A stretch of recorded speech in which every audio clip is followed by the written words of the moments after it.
Welcome to the NBA 2K9 101 training video, a virtual walkthrough and basic game controls. Many of last year's controls are still there, so all you NBA veterans can easily pick up and play. But if you want top control of your game, watch and learn. Let's start with offense. When you've got the rock, use the left stick to move your player around the court. If you pull and hold the right trigger, you'll use turbo and run faster. But be careful with that trigger, because your player will lose energy at turbo speed. To pass the ball, press the A button. Your pass will go to the player in the direction you're holding the left stick. If you want to choose the receiver, use the icon passing control by pressing the right bumper, then the button for the player you want to pass to. Tap the B button for a slip screen and some quick space.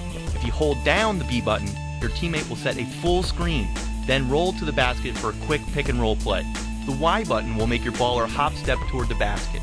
You can also tap the X button to pull a pump fake to try for an open look. Either way, you're going to want to shoot the rock. All you need to do is pull back and release the right stick, the shot stick, to put up your shot. Just be sure to release the shot stick at the top of your jump for the best chance of making the basket. Now, as any baller knows, there's a big difference between shooting the rock and throwing it down. And since you know the first thing you want to do when you grab the controls is dunk, listen up. If you're rushing to the basket with turbo by holding down the right trigger, you can use the right stick to flush the rock.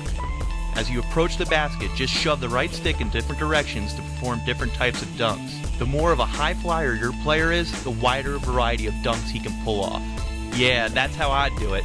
Now, when the ball's in the air coming off the basket, press the Y button to jump for the rebound and either get the easy putback on offense or sweep the glass on defense. Just be sure to time it right, or else risk winding up flat-footed and holding nothing but air. If you've got the skills, you can use the left bumper to activate dual player control. The left bumper combined with the 4 face buttons gives you control of both the ball handler and the second offensive player. Press the left bumper to bring up dual player control, and then press the B button to have your second player set a screen. You can then use the left bumper and the A button to have him come off the screen for a pick and roll play. Press the left bumper and then the X button to have the second player get open. This is key for passing out of a dangerous situation if you get stuck. The left button plus the Y button will tell the second player to post up. Follow this with a good pass inside for the easy deuce. Finally, pressing the back button will call a much needed timeout. So that's one half of the game. Let's move on to defense. Moving around is the same as offense, but instead of passing the ball, you'll use the A button to select the defender you want to control. Each press will give you control of the player closest to the rock, or if you're already controlling that player, the second closest.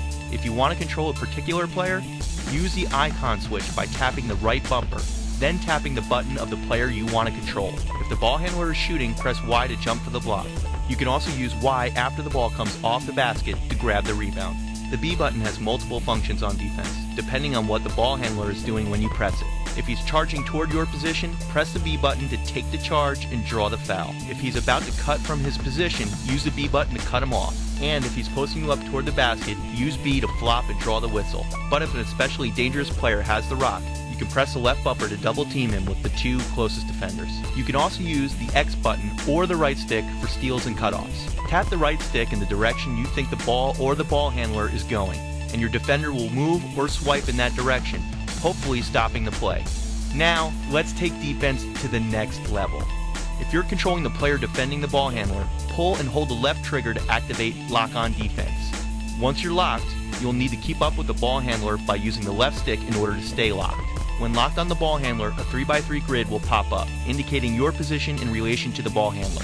With the left trigger still pulled, use the right stick to adjust the active box on the grid, which will change your defender's position in relation to the ball handler. Want to play tight D? Then move to the box closest to the ball handler. Want to cut off a passing lane? Move to the box furthest from the ball handler and on the side closest to the available receivers. Use lock on D and the right stick to make precision adjustments to your defense, and you'll keep your opponents out of the zone. That's a wrap for 101. Now you're ready to hit the hardwood. Once you master these basics and are ready to really tear up the court, check out the Living Rosters, IsoMotion Pro, and ShotStick Advanced videos, which show off the very latest features in NBA 2K9.